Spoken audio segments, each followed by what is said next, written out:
Karena firman Allah dikatakan di dalam Timotius, dia membetulkan yang salah, dia memperbaiki yang salah, saudara, dan memimpin orang pada kebenaran.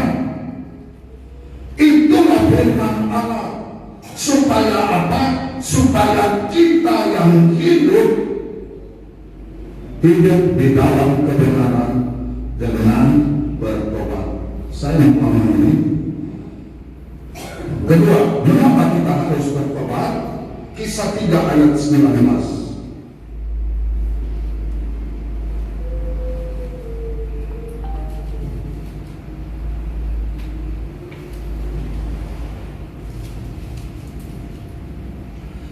Kisah Rasul pasal 3 ayat 19, demikian bunyi firman Allah.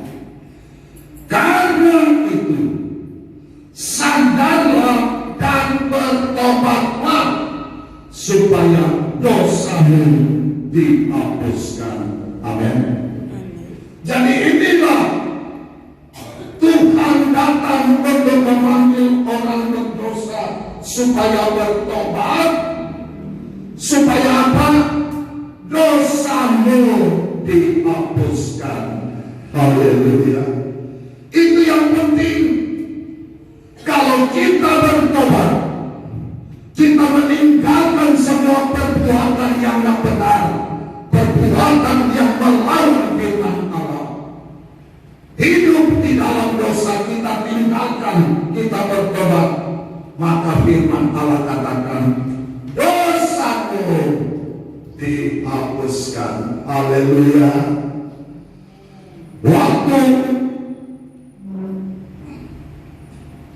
orang bersinah dihadapkan di dalam Injil Yohanes pasal 8 kepada Yesus, mereka dapatkan dia bersinah dan hukum Taurat katakan dia harus dilempari dengan batu.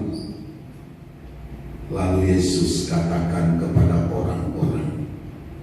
orang-orang Farisi dan ahli Taurat, siapa yang tidak berdosa, dia lebih dulu lempar batu kepada perempuan ini. Saudara, dan Yesus menulis di tanah. Akhirnya mereka pulang satu-satu. Akhirnya tidak ada. Yesus selesai menulis, dia lihat sudah ada orang. Dia tanya sama perempuan itu, mereka tidak apa-apaan dia. Saudara, lalu Yesus bilang begini, aku pun tidak akan menghukum engkau. Pulanglah dan jangan berbuat dosa lagi. Amin. Itu kata Yesus. Artinya apa? Bertobat. Karena Yesus datang bukan untuk orang benar, tetapi orang berdosa. Supaya apa? Supaya bertobat. Dengan bertobat, Kisah 3 ayat 19, dosamu dihapuskan. Haleluya. Inilah dosa yang perlu dihapuskan, yang perlu disucikan. Dengan jalan apa? Dengan jalan bertobat. Haleluya. Mau bertobat? Mungkin orang akan berkata, saya kan sudah lama jadi Kristen, mengapa harus diajar bertobat? Karena hidup kita belum sempurna. Amin. Kita tidak akan terlepas dari segala kelemahan kekurangan kita, perkataan kita. Oleh sebab itu, firman Allah katakan, peganglah tanganku Roh Kudus, supaya dia memimpin kepada jalan kebenaran, supaya aku tidak berdosa kepada Tuhan. Amin. Di dalam apa itu Yohanes 16 ayat 13 kalau tidak salah. Jadi bertobatlah supaya dosamu dihapuskan.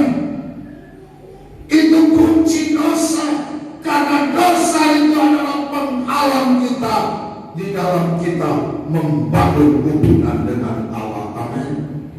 Bukan Allah tidak mau dengar, bukan tangan Tuhan tidak panjang, bukan telinga Tuhan tidak mau dengar, tetapi yang menghambat itu karena dosa. Yesaya 59 ayat 1 dan 2. Dosa. Jadi dengan kita bertobat, dosa kita dihapuskan, hubungan kita dengan Allah akan terjalin. Karena Allah itu kudus, Dia mau kita juga menjadi kudus sama seperti Dia. Dengan kita bertobat. Haleluya. Matius 18 ayat 3. Kedua.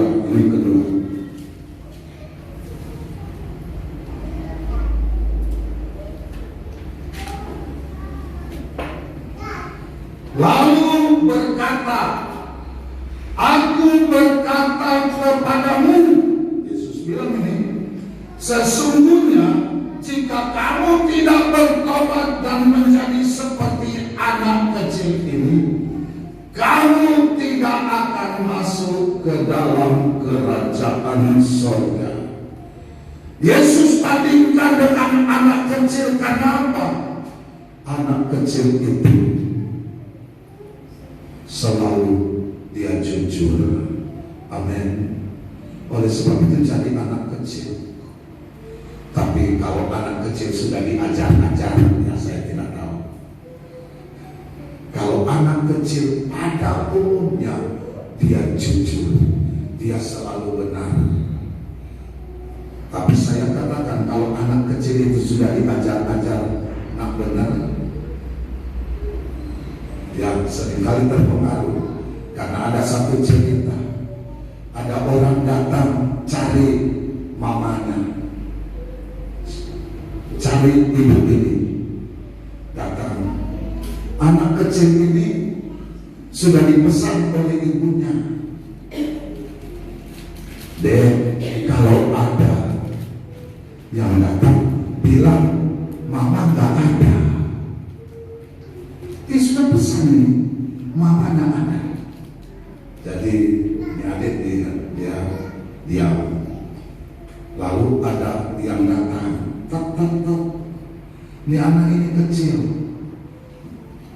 Lihat, oh ada tamu. Lalu orang yang datang bilang begini, ada mama bilang katanya mama tak ada. Haleluya. Dia bilang kata mama tak ada. Saudara yang dikasihi oleh Tuhan, jadi dia mau ajar bohong anak itu tak bisa. Oleh sebab itu firman Allah katakan, jika kamu tidak bertobat dan menjadi seperti anak kecil ini, kamu tidak akan masuk ke dalam kerajaan surga. Mau ke surga? Mau ke surga? Bertobat sungguh-sungguh. Haleluya. Supaya masuk ke dalam kerajaan surga. Bertobat, dosa kita dihapuskan. Bertobat, kita masuk di dalam kerajaan surga. Ketiga,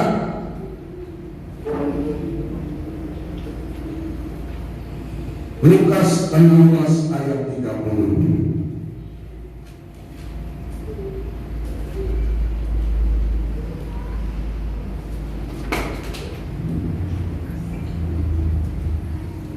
Lukas 16 ayat 30. Jawab orang itu, tidak Bapak. Jawab orang itu, tidak Bapak Abraham. Tetapi jika ada seorang yang datang dari antara orang mati kepada mereka, mereka akan bertobat. Saudara, saya terus baca 31. Kata Abraham kepadanya, jika mereka tidak mendengarkan kesaksian Musa dan para nabi, mereka tidak akan Mereka tidak juga akan mau diyakinkan sekalipun oleh seorang yang bangkit dari antara orang mati. Jadi ini satu cerita di dalam firman Allah, orang kaya dan Lazarus. Orang kaya mati dibawa ke alam maut. Lazarus mati dibawa ke pangkuan Abraham. Ini cerita di dalam firman Allah. Lalu pada saat dia menderita siksa, dia lihat itu Lazarus senang di pangkuan Abraham. Lalu dia bilang, suruh itu Lazarus datang, celupkan tangannya dia kesakitan.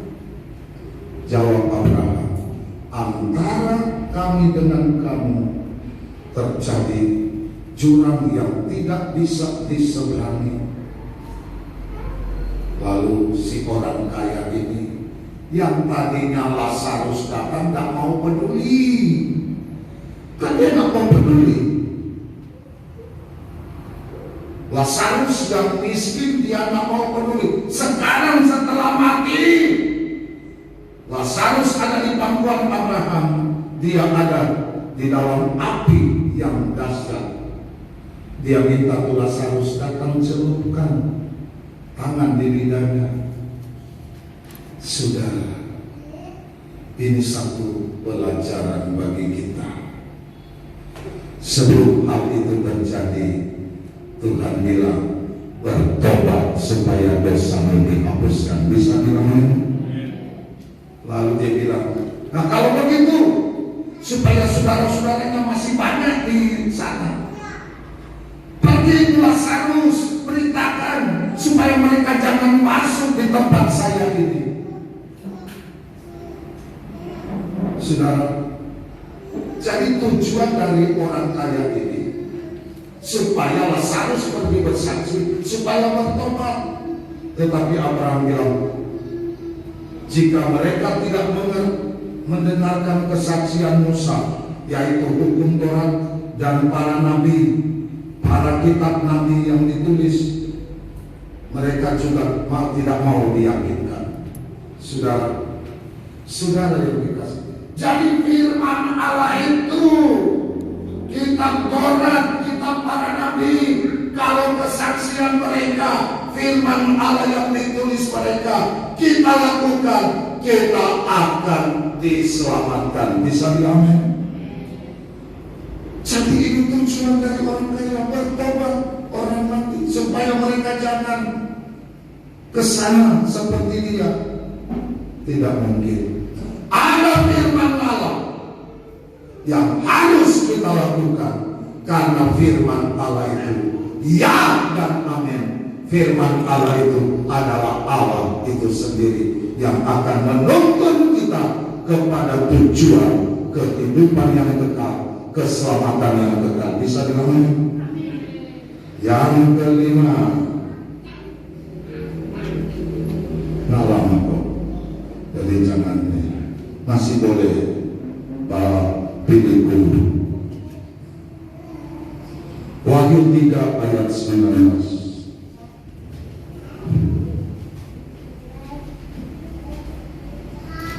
Wahyu 3 ayat 19.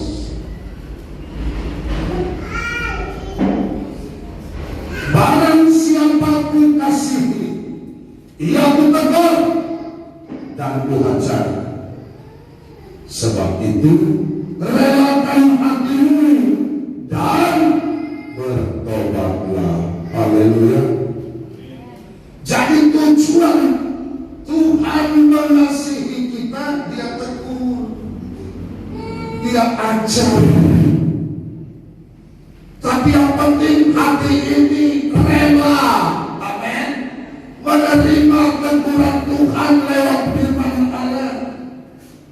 Ada yang tidak mau ditegur oleh firman Allah, ada yang tidak terima. Itu kenyataan dalam hidup.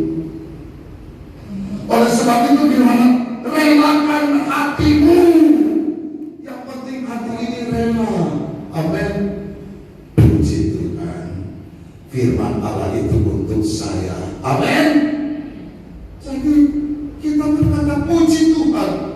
haleluya, firman ini untuk saya. Karena ada orang, ini ada orang. Wah, dikhotbah oleh pendeta, oleh kepala. Wah, langsung bilang, firman Allah ini bukan untuk saya, untuk dia. Haleluya. Karena dia nggak tahu dia tunjuk begini, yang menghadap ke sini berapa? Dia tunjuk begini, yang menghadap ke dia berapa? Tidak kan untuk dia. Karena dia tunjuk ke dia, karena dia nak terima. Relakan hatimu dan bertobat. Saya membaca Ayub 5 ayat 17. Kebetulan saya baca tadi pagi ini kitab Ayub ini. Saya ingat, saya mau khotbah, dapat ayat ini. Memang saya sudah cari-cari ayat ini. Ternyata saya dapat dalam pembacaan firman Allah tadi pagi. Sesungguhnya berbahagialah manusia yang ditegur Allah. Amin. Sebab itu janganlah engkau menolak didikan yang maha kuasa. Barang siapa ku kasihi, ku tegur. Amin. Jadi kalau Tuhan tegur, bukan Tuhan benci, Tuhan mengasihi. Amin. Tuhan mengasihi saya, mengasihi saudara. Kalau Tuhan tegur lewat firman Allah, bertobat, relakan hatimu dan bertobat. Amin. Itu karena berbahagialah manusia yang ditegur Allah. Kalau tadi yang ku kasihi ku tegur, ayo katakan berbahagialah manusia yang ditegur oleh Allah. Amin. Haleluya. Jadi ada Allah mengasihi dan manusia berbahagia. Itulah hukum. Kita berbahagia karena kita ditegur oleh Allah, karena Tuhan mengasihi kita, supaya hati kita rela dan bertobat. Amin. Apakah kita rela? Dan jadi pertanyaan, kita rela? Saudara, ya mungkin kita akan mengajar ngomong, ya hamba Tuhan juga banyak. Ada hamba Tuhan sudah diurus oleh wilayah, jangan ke sini, tetap aja dia lakukan. Sudah ditegur, tapi tetap aja. Ya itulah hidup. Amin. Berbahagialah manusia yang ditegur Allah. Kalau Tuhan tegur, oh terima kasih Tuhan. Amin. Tuhan sayang saya, Tuhan sayang saudara. Amin. Bukan marah. Siapa kita? Kita hanya tepuk tangan, lihat pada arti. Siapa saya, siapa saudara? Tetapi kalau Tuhan tegur, karena Dia mengasihi kita, relakan hatimu dan bertobat. Memang tidak mudah untuk rela. Segala sesuatu yang terjadi kita rela, tidak mudah. Tetapi kalau kita menyadari firman Allah, supaya kita selamat, supaya kita masuk surga, supaya dosa kita diampuni, relakan hati kita untuk kita bertobat, karena berbahagialah orang yang ditegur Allah. Amin. Puji Tuhan. Dan terakhir saja, 2 Petrus 3 ayat 9. 2 Petrus 3 ayat 9.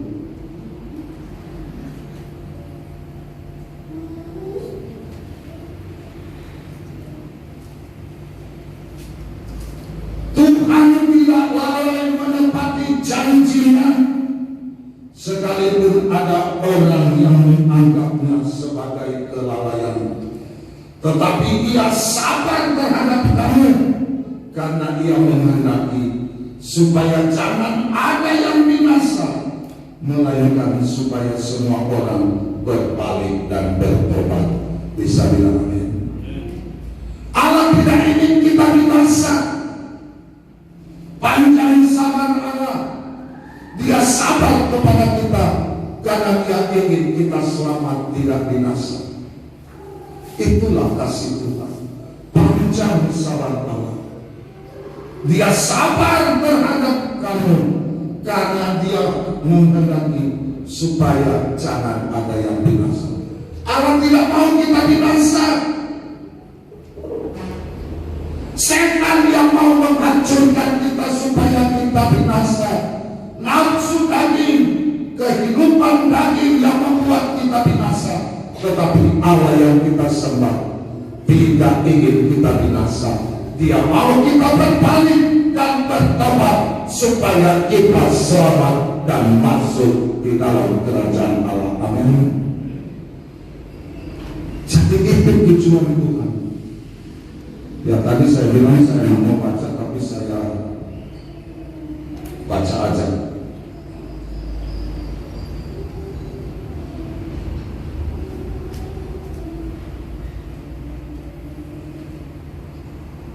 Ada satu cerita di dalam Lukas 13.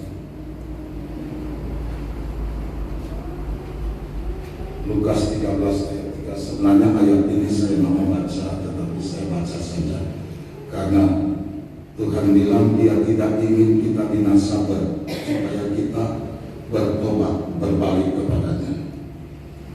Lukas 13 ayat 3. Tidak kataku kepadamu, tetapi jikalau kamu tidak bertobat, ini Yesus katakan, kamu semua akan binasa atas cara demikian. Ayat 5. Tidak kataku, 2 kali sampai Dia katakan kepadamu, jikalau kamu tidak bertobat, kamu semua akan binasa atas cara demikian. Ini murid-murid itu karena ada itu tertimpa, dikatakan darahnya dicampurkan Pilatus darah korban yang mereka persembahkan. Jadi kalau kita baca ayat 1, pada waktu datanglah kepada Yesus beberapa orang membawa kabar tentang orang-orang Galilea yang